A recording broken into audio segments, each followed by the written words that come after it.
The female body, on a worldwide consideration, retains the characteristics of youth much longer than does the male body. Are you getting the picture? Less or fewer women have hardening of the arteries than men, the incidence of ulcers in men, and again, most of the deterioration and the signs of age show less in the female body than they do in the male body. Told you I was going to prove a point. There's more heart failure and apoplexy in men than there is in women. Women can usually hold their breath without deterioration of cell structure deprived of oxygen, and much more less suffocated than men.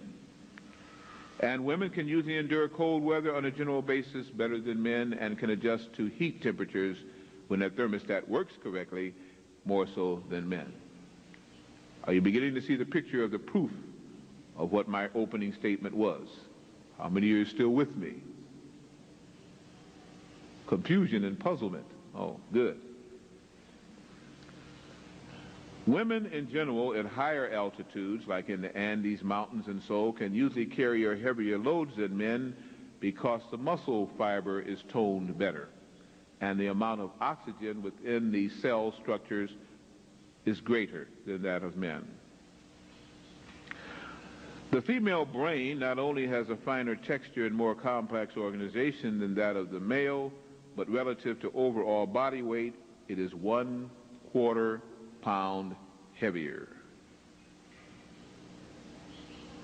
There are fewer female baby miscarriages than there are male baby miscarriages. And during childhood, the female is mentally superior to male because the girl of 7, usually because of the rich thyroid hormones, has a brain capacity and a body capacity that dwarfs a boy in both mind and body. They're usually taller, more symmetric, and have better brain cohesion and function than does the boy. So now you understand that I have hopefully proven to you my opening statement. Is there anybody now that disagrees with anything that I said? I didn't think you women would. And I know the fellas have just said, what in the world has gone on with that nut up there? Bear with me, okay? Menstruating women in general lose calcium, thyroxine, iodine, phosphorus, lecithin, vitamin E, vitamin B1, 6, 12, 2, 6, magnesium, manganese, iron, copper, zinc, and sometimes for some women this starts 2 weeks prior to the menses. You think about that. Calcium, for instance, stabilizes the nervous system. Phosphorus is found in all healthy, normal cells. Iodine causes the growth and maintenance of the thyroid gland, and this is why the thyroid gland in women tends to swell during menstruation. I give you another key so you don't run off and spend all your money at the doctor's.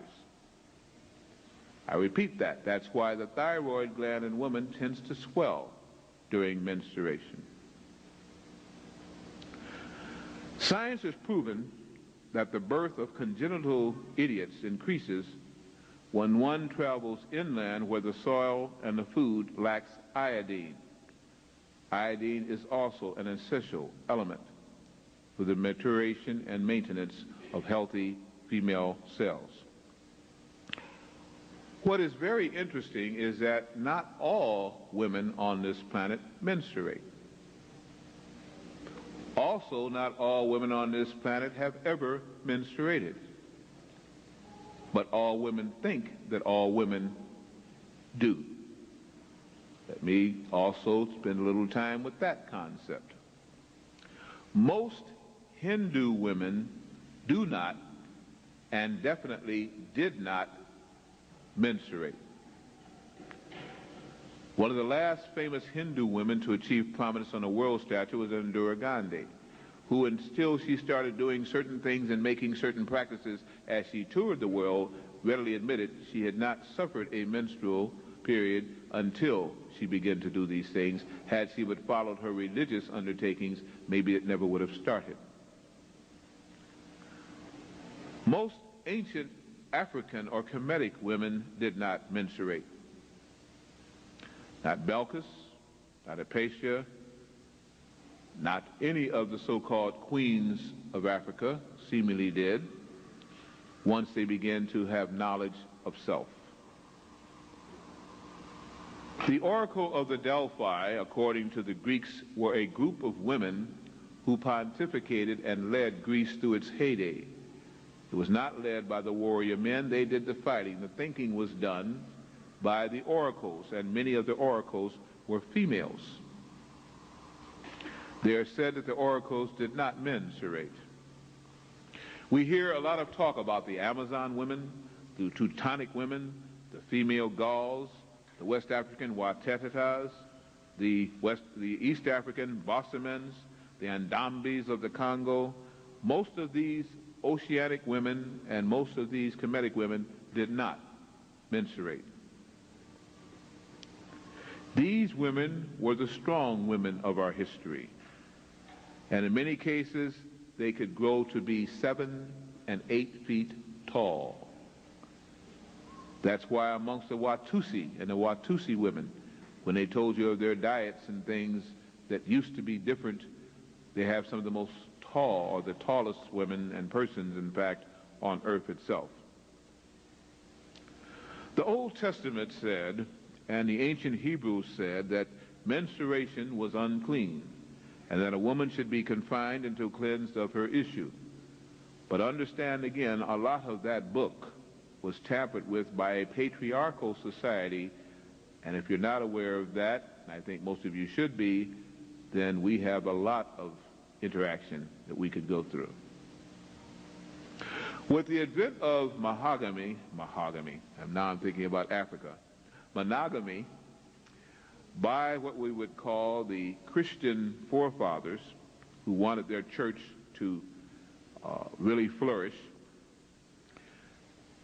came the taught, learned sensation that menstruation was correct, menstruation was necessary, and was the woman's paying for her sins for having made Adam eat the apple, and now must also bear her child in pain and affliction.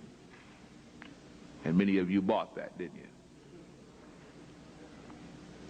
I state to you that menstruation is not a cleansing process. It is only the result of the deterioration of the egg, unfertilized, and that men have perpetuated a myth that women collectively have bought, and I can at least begin to forgive some African Kemetic women because they didn't have too much of a choice. In their old habitats, in their old lands, many of them, as I say, were taught better. I'm going to now talk to you as adults, if I already haven't, and I hope again you will accept these things with an adult mind, and then on the Q&A, talk to me, question me if you will.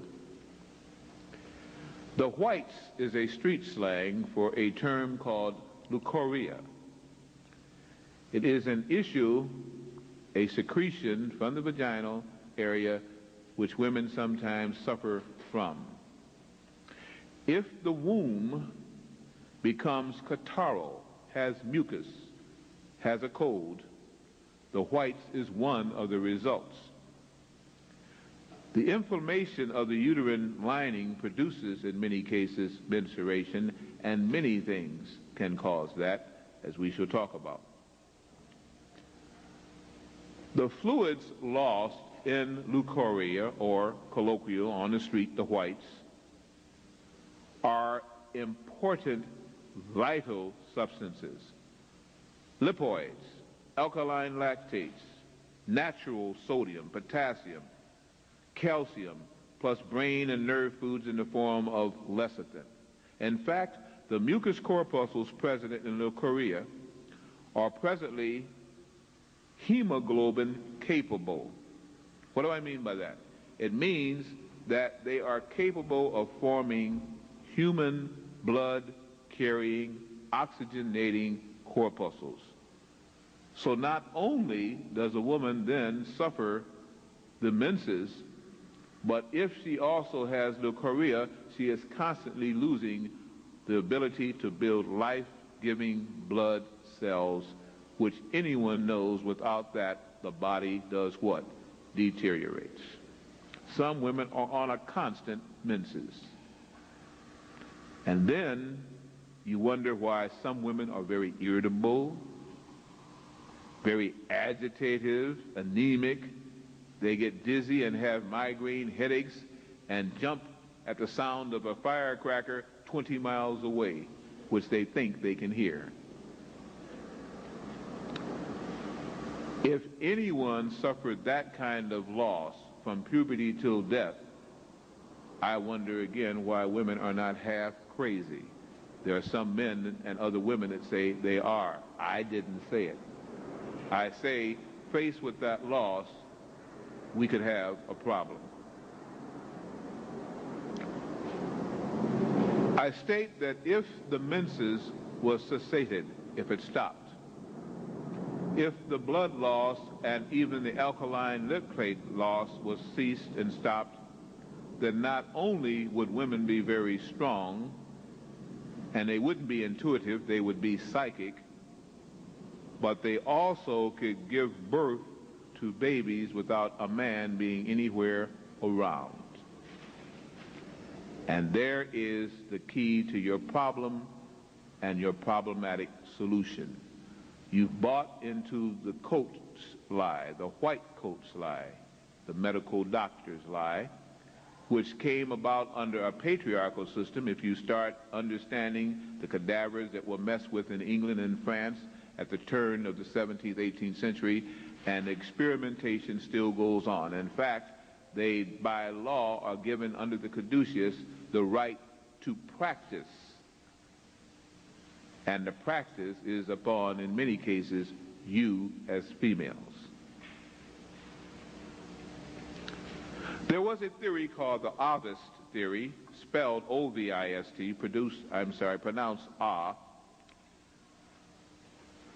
It was proven, not postulated, I repeat, proven by Professor Jacques Loeb of Stanford University that the embryo develops from the egg alone and does not require spermatozoon. Did you hear what I just stated? According to Professor Loeb,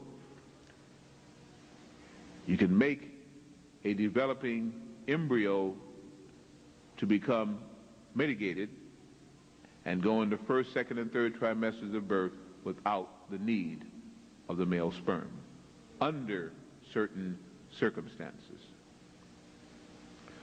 The prevailing medical theory is one of epigenesis, and it says, again, that you must have the union of sperm and egg in order to produce and in order to get pregnant.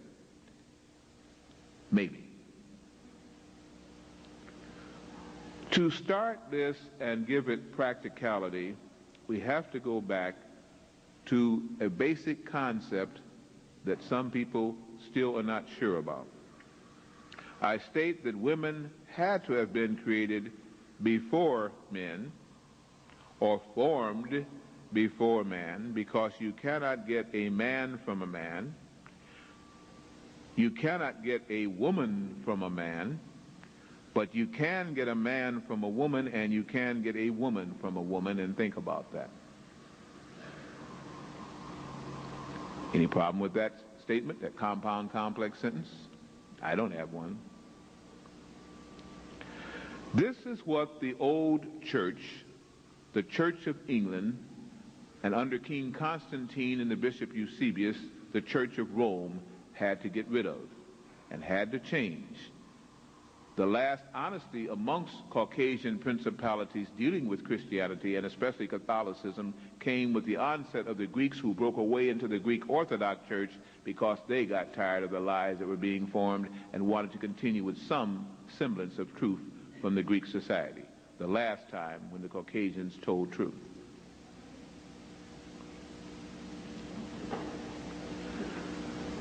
The male cannot reproduce himself, the female can.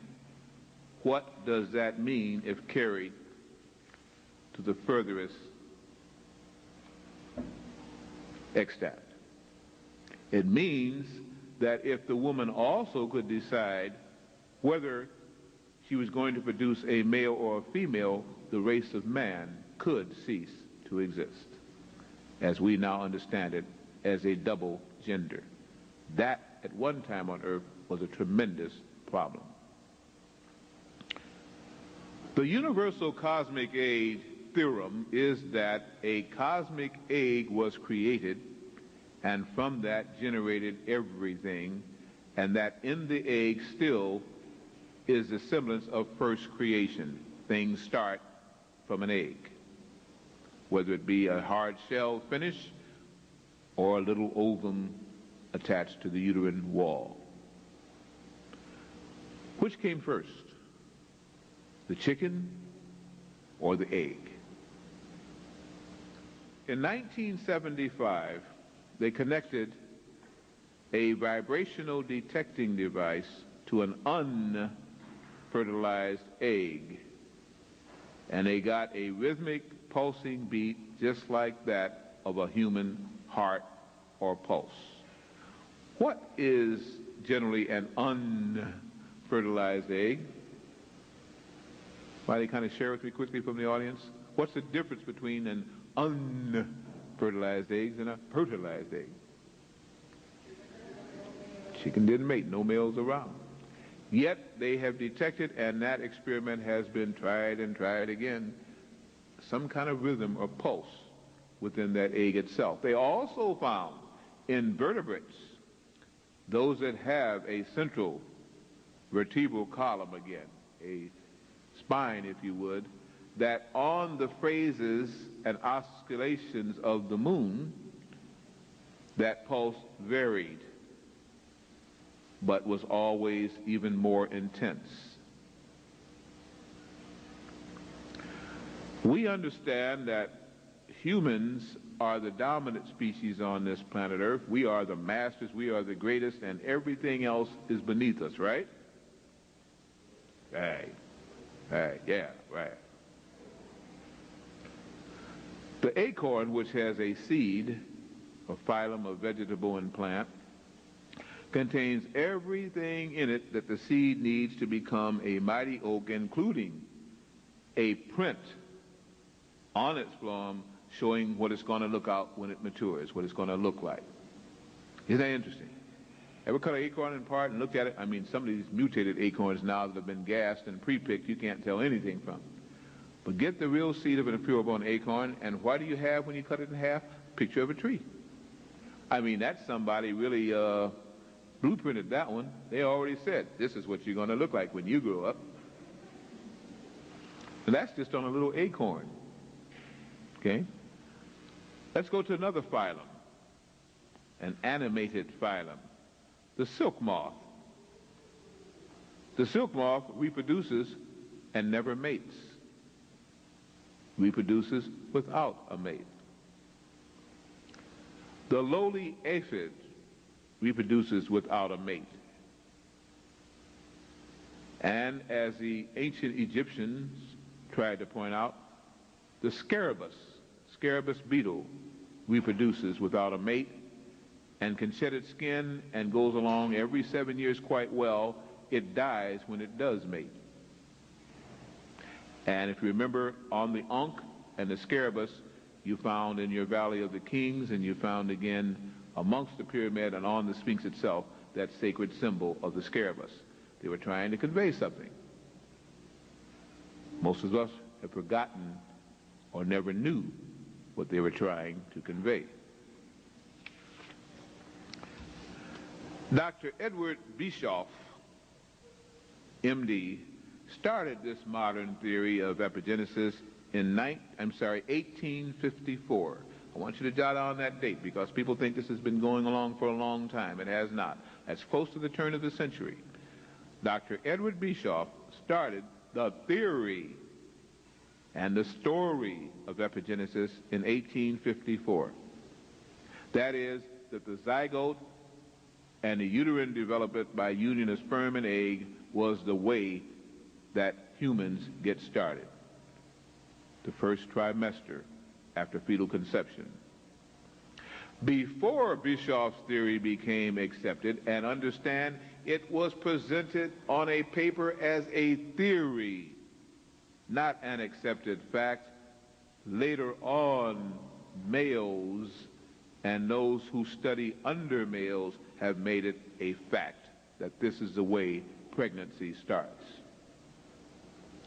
For centuries, people before that had believed in the theory of parthenogenesis. I repeat, parthenogenesis, and they even created under Grecian society, which had adopted and stole from the ancient Nubian society, the Parthenon.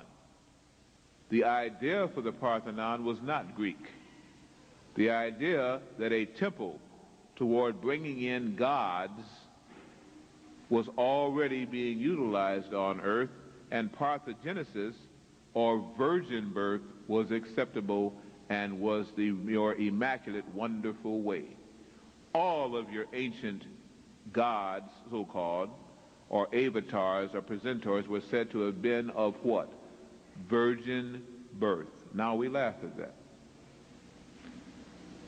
We lose so much in the vaginal uterine tract conceptory and bringing to term trimesters that there must be a better way.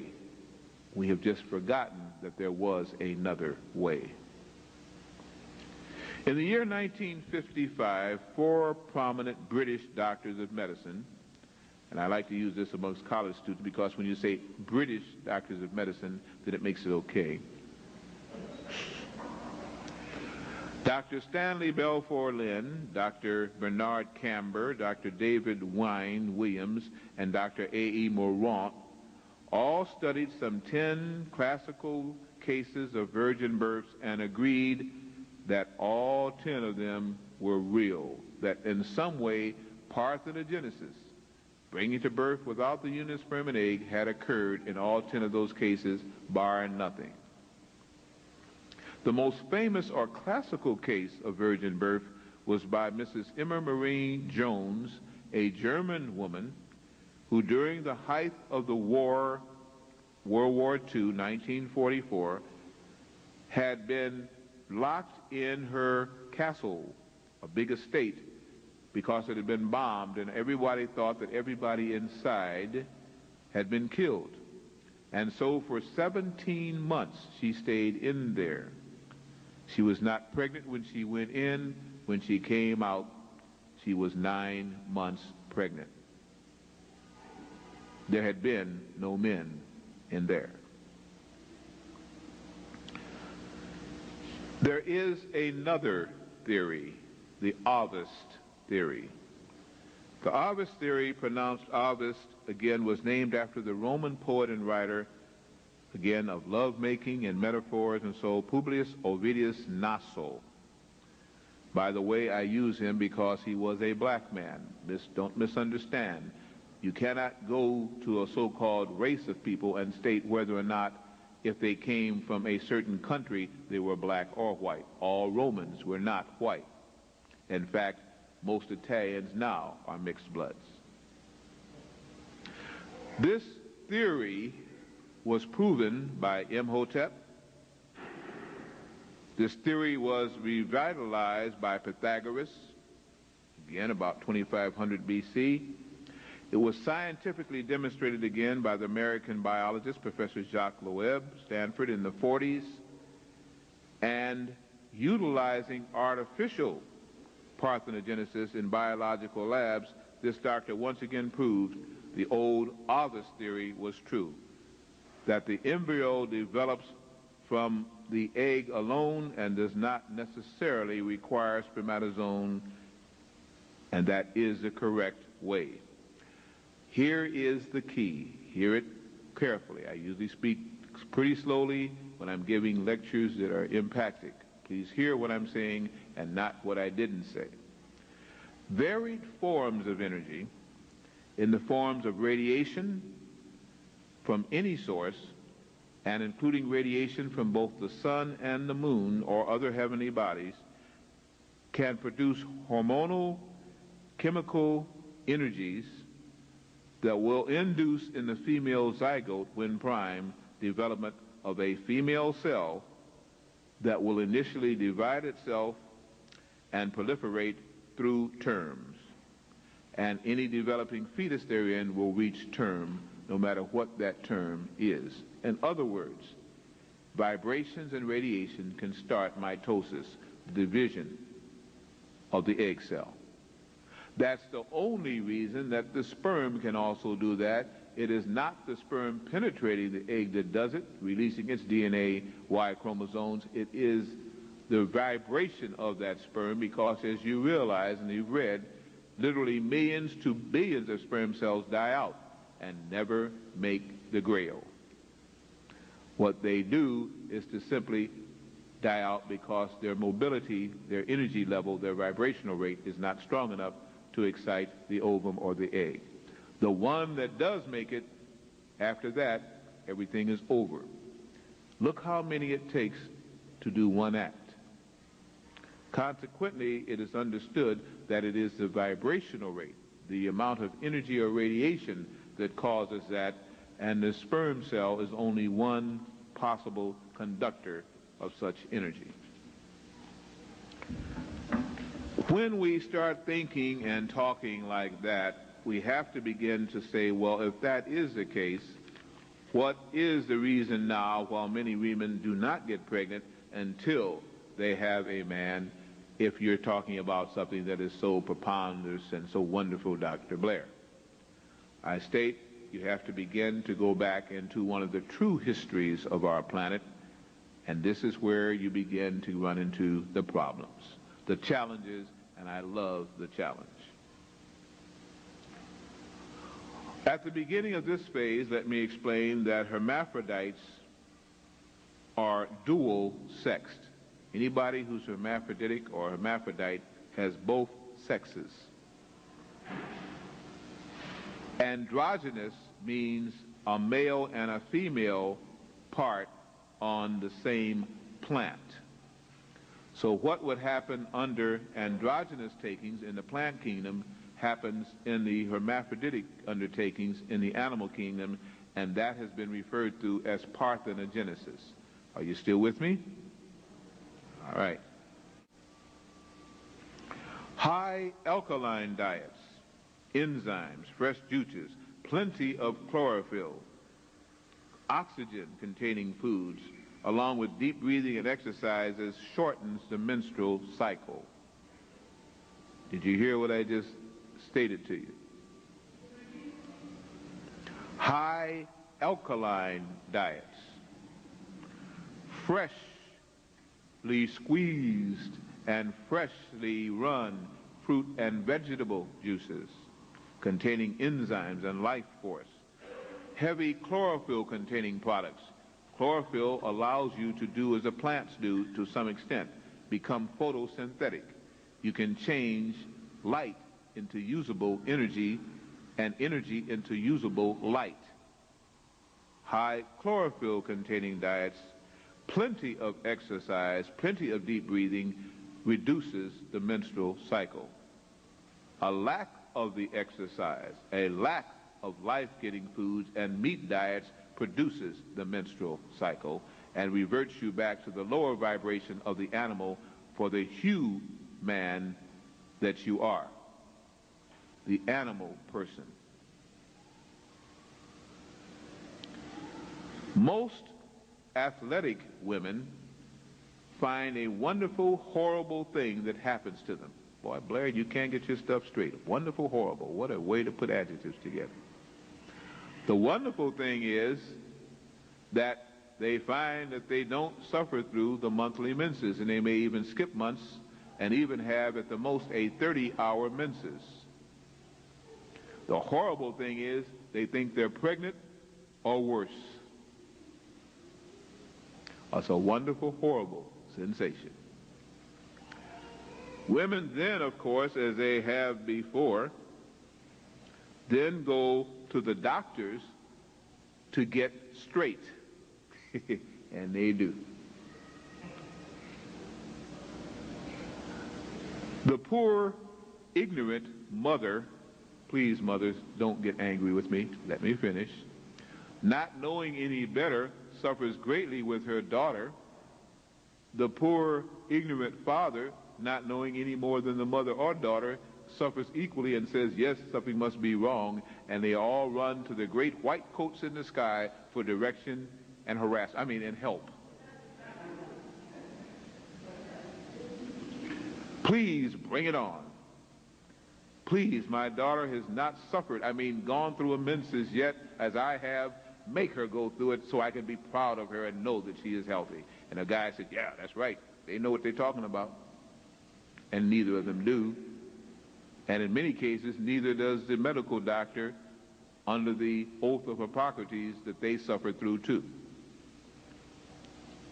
So ignorance leads ignorance, and the blind lead the blind, and they induce the menses by ways that would turn your stomach. Or maybe you've heard of some of the ways that the present medical allopathic practitioners induce the menses in young girls who have not had a cycle, because they know if they have not had a cycle, that girl is sick, and they want to make her well. By barbaric methodologies, do you want me to spell it out, or can you imagine? Those prone lie-down tables which women help themselves strap into have induced more trauma that some women never get over, but usually on a 6-month basis they go for more.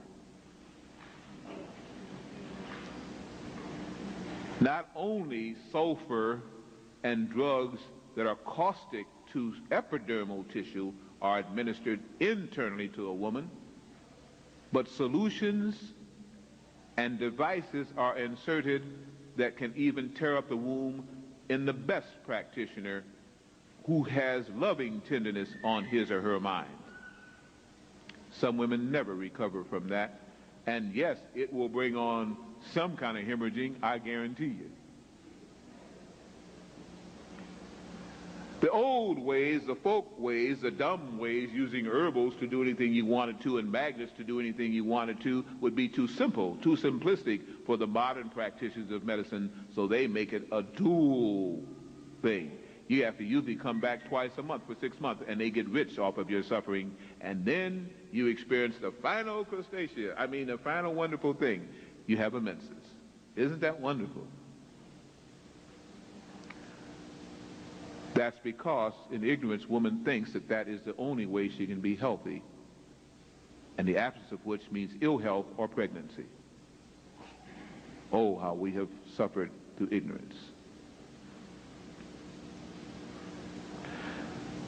Original female, when she wanted to bring forth birth, simply agitated the elements under her direction, under her matrix, and began to form self. First of all, as living beings, and this is the ancient legend when people were not born through eggs, and then later on, as she mated again with animals, had to go through the animal methodology of producing through living birth and through, again, excretion and term. All original zygotes are female when formed. I repeat, all original zygotes are female when formed. They later change. Usually after 6 to 8 weeks, the male fetus starts to secrete testosterone, otherwise it would remain a female. All males start off life as a female in the womb, presently in this moon cycle. Hear this now, it's going to start getting worse with each sentence. Bear with me. Sometimes a small quantity of testosterone is secreted, just enough to make testes form on the developing embryo, but not enough to utilize proper brain chemistry and pituitary gland balance, and indigenous homosexuality is produced. What did he say? What did he say? You don't want me to repeat that? I know you don't want to hear that again.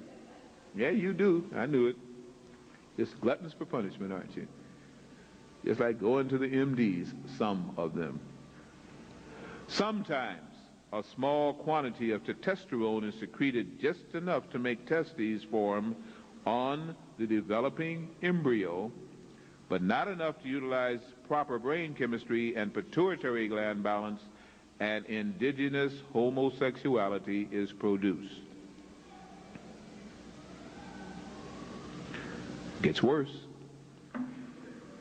Birthmarks are the mental impregnation and decreased ability of woman to still mark and control the fleshly vibratory cell states within her body.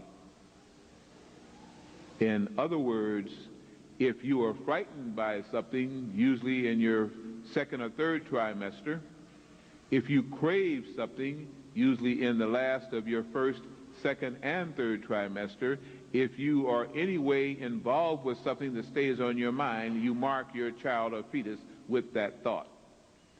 Now, before you laugh at that, how many of you have craved the strawberries, which shows a lack of calcium and phosphorus and a need for iodine, and then you have a strawberry patch on the baby, usually on the left side of a boy, the right side of a girl. The boys usually carried higher, and the girls usually carried lower, and so on and so forth again. Just reverse that, because the boy's head is bigger. Usually lower for the boy, higher for the girl.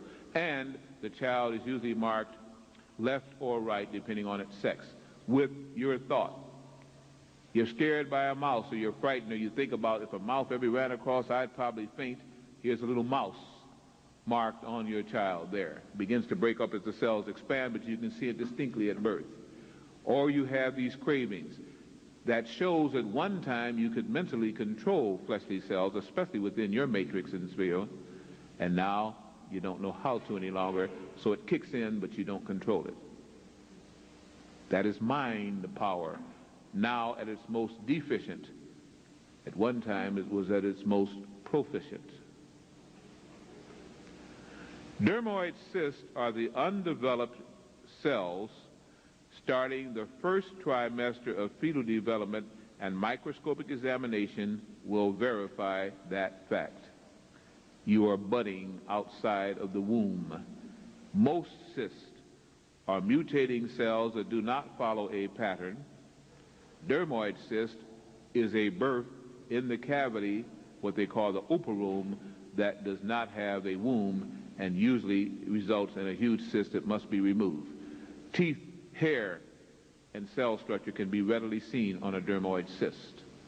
Fibroid tumors are the results of the vibrations budding along the reproductive organs and tract, but not being able to start the mitosis, and so they just act as little buds throughout the reproductive area, especially when meat is present in great degrees in that female system. You didn't hear either of those things either, did you? No, I know you didn't. Well, then buy the tape. The word conception means to conceive mentally. Look it up. The word conception, first IBID definition, means to conceive mentally, not to conceive in the womb. Take a deep breath. Now we get to the real rough stuff. You thought this was rough? This was nothing. Now it gets rough. Man descended from woman. Circumcision is the artificial means to finalize that separation, and when the race of man was having a hard time making it here, especially certain kinds of man, human, the foreskin tried to cover the penis just as it is cloaked in the clitoris, and consequently the male had to actually cut off his foreskin as he tried to become what he once was, a woman. The male testes is a woman's descended ovum now encased within the scrotum. The male penis is an elongated clitoris. The female fallopian tubes, named by Fallopius again in 1523, is nothing more than the male vas deferens or urethra duct, which is both of the fallopian tubes join together, an amalgamation of the fallopian ducts. The male prostate, which males usually by the time of 12 to 40 have problems with and usually don't even function well after 40, the reason why is now going to be explained to you. It is nothing more than an atrophied womb. And every man has the vestibular mammary glands that go along with it, and during times of pregnancy of a woman can lactate. And during times of the month can lactate too, especially if those mammary glands are titillated or excited. I know it's rough to hear it and take it, but you think about it, and when you find me wrong, then we'll talk about it. The bulbourethra glands of the male are equal to the larger so-called vestibular glands of the woman. It simply means that amongst the male gland reproductive is a gland called the orchic. How many men know where their orchics are? How many men knew you had an orchic? How many women know that you have 3 glands that you've never been told about, and one of them you've only partially been told about? That's why I list it as a third. Don't leave yet then. The female thyroid gland has 3 lobes. The male thyroid gland has 2 lobes. And the reason why the female thyroid gland has 3 lobes is because she tries to store up thyroxine through iodine storage and is always usually craving it in a deficient way. The chemical iodine we get here is not the sodium iodine that she needs, and she's always craving iodine. The closest substitute is simply iron. It is not the substitute though. Seaweed and plants like chlorella and chlorophyll-containing water plants give her most of those proficient things. Land plants usually can't make the grades, and most of the women that take chlorophyll will find it's from alfalfa. That's why they're not satisfied physically in their thyroid reproduction.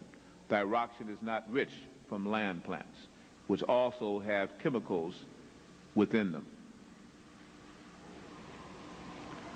Hear well something I know no other white man or black man has told anybody in here, and then all you have to do is do the research to see if it is true. The other 2 female secret glands is one called the epiphoron, E-P-O-O-P-H-O-R-O-N, the epiphoron. In good physiological guides and studies of physiognomy, it is between the ovary and the uterus in what is called the mesosphinx. Yes, M-E-S-O-S-A-P-I-N-X, the mesosphinx. You can look it up in your physiological text, or just go to a med store near a pre-med college, and you don't even have to take it out. Just glance through, look it up, write it down. You can leave the book there. Within the epiphoron in the mesosphinx is something called the parophoron. P-A-R-O-O-P-H-O-R-O-N, the parophoron. It produces seminal fluid and seminal secretions, just like in a male. Those glands in many cases are atrophied, and the eating of salt is one of the things that atrophies them, as it does the thymus gland, which is a gland of youth. Those glands reflect from the biblical cord. That's not what you call it, is it? I call it the biblical cord. And biblical is what it's supposed to be. I say that because it is through misteachings of a religion that sought to subjugate women and bring them under church control that the truth of these books and things that talked about it have been squelched and hidden. They are now called apocrypha. When a woman exposed to moonlight at certain days of the month or sunlight at certain days of the month can suffer again even worse menses based again on the amount of meat in her system and the thoughts on her mind. All animals with vertebra follow the moon cycle, and that's why every 28 days, give or take a half day, they suffer the menses. It is the animal portion of woman that is pulling her down. Mitochondrial DNA is which your allopathic doctors will bring on you and your geneticists will back up, and they really don't understand it, but I will tell you what they will tell you. Mitochondrial DNA has an opponent. It is called nuclear DNA. Nuclear DNA is a mixture of both parents' genes. Nuclear DNA is a mixture of both parents' genes. Mitochondrial DNA is inherited only from the mother and is altered only by mutation, and this may be of what led to the original separation of races on our planet and the proliferation of the newborns, the mankinds. Let me repeat that once more to you. It is a very heavy proponent. I'm not being egotistical. You haven't heard this, listen to it, and go out and do the research. Two types of DNA that they speak about, mitochondrial DNA and nuclear DNA. Nuclear DNA is a mixture of both parents' genes. Mitochondrial DNA is inherited only from the mother and can be altered by radiation and even thought. It is very unstable DNA molecule. We're told that again the X chromosome belongs to the female and the Y chromosome belongs to the male, and when you get double X and double Ys and things like this, you get anything at all. I will state to you that a woman has the mental ability to change the chromosome pattern of any DNA molecule, or did. Oh woman, if you only knew who you were, then man would know who he is. Since both were taken away from the homeland by which virgins were born, and from the identification in Nubia and in Mesopotamia and amongst the Anasazi in the underground realms of the pyramid where the first earth woman was put on the surface to be tried for creativity. If we understood what went before, we would understand better the dream flashes when we begin to try to understand who we are. So much has been taken away, as I used to understand it, 96 books, and now I understand it from a brother last night, 240 books. But either way, the missing books of what we call the biblical book of the Bible, that if we had it all back as they did at once the library at own, we would understand who we were, when our gods and creators were coming back, and when the universal cosmic logoi would sanction the end to this foolishness on this planet. Let me state that 2000 is the year. The awakening has begun, and now women must worry about cysts, because as our sun puts out more energy, and this summer that's all you're going to hear about, women will begin to produce cysts like mad. And if you eat meat, you're going to produce dermoid cysts and go through all kinds of trauma, especially the lower the phylum of the meat that you ingest. Because the vibrations are low and the body must get rid of it, and the sun will work on it and it will try and bring it to term, because that's why it thinks you ate the meat. Did you hear me? You didn't hear me. About to wind up, and I know there won't be any questions or comments, will there? Lastly, as we conclude this way out presentation that I don't know anybody is going to present other than me, so I'll stay around so you can ask questions of me, is simply this. Mankind, human, angelic man, and gods will be on this planet this year. Before just mankind and human shared an innocence and an ignorance, and now they no longer can live with each other in peace. Therefore, as one awakens, one must go to sleep. Cycles reverse. We are in the midst of a dispensational reversal of what is called a dispensation and a sensation. We're leaving the sensory vibrations of the third plane and are going into the fourth dimension once again. Those that change will find the menses will begin to cease, so don't go running to the doctor to stab you, please, and pay him for doing so. But understand that a change in frequency is your blessing, and one of the curses will be that they will not get the money from you by selling all the devices on a monthly basis to supposedly the 5 billion people on our planet that are females. Understand also that if you work with your mother-father image, which is your natural heritage, as the angels that you're supposed to be, many other things will begin to heal themselves if you just go natural, meaning natural herbals. Instead of drills and scalpels, magnets and crystals. Instead of all of the drugs, the vitamins and natural herbals and the trees and the barks.